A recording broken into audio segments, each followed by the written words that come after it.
Hi everybody, it's FIBO Group and you're watching to the Market Watch review. Asia-Pacific equity were generally lower. India and China bucked the trend.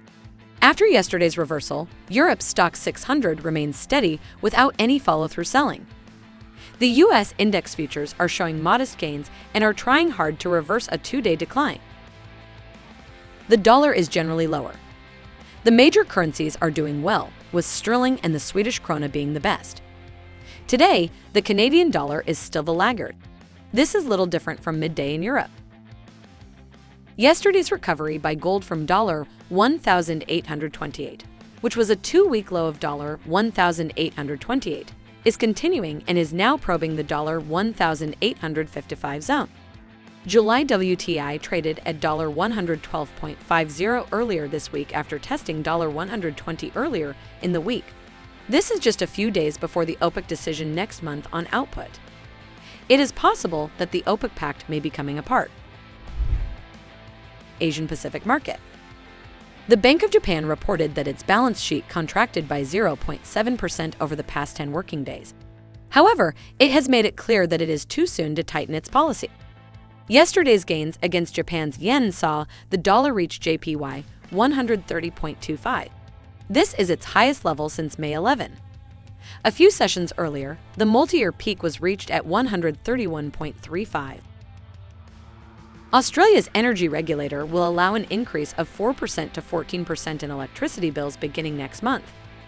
The increase in gas prices, and this will cause the third quarter CPI to rise by 0.4%. This could open the door to a more aggressive tightening in monetary policy. Yesterday's peak was near $0.7230. The Australian dollar fell to 0.7040 today. However, it recovered quickly and found a bid that brought it back close to 0.7200. Market of Europe. Even before the higher-than-expected CPI, the central banks of Latvia, Netherlands, and Austria were pushing for a 50 basis point increase. The market will be ready for a July hike at the ECB meeting next week, but it is unclear if a majority supports a move of 50 basis points. Yesterday's euro plunged to $1.0625, an 8-day low, despite the sharp rise of U.S. rates.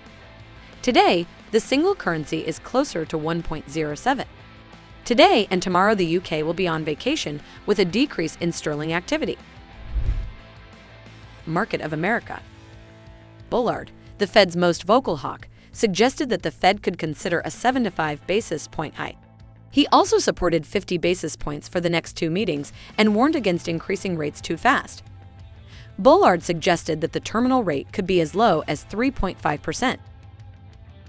As economists had expected, the Bank of Canada raised the target rate 50 basis points. To emphasize its commitment to fighting inflation, the Bank of Canada threatened to act more forcefully if necessary.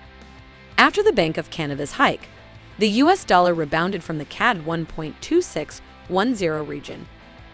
It rose to 1.2685 today in late Asian turnover. That's all for me. Closely monitor the news background and be prepared for all the surprises of the market.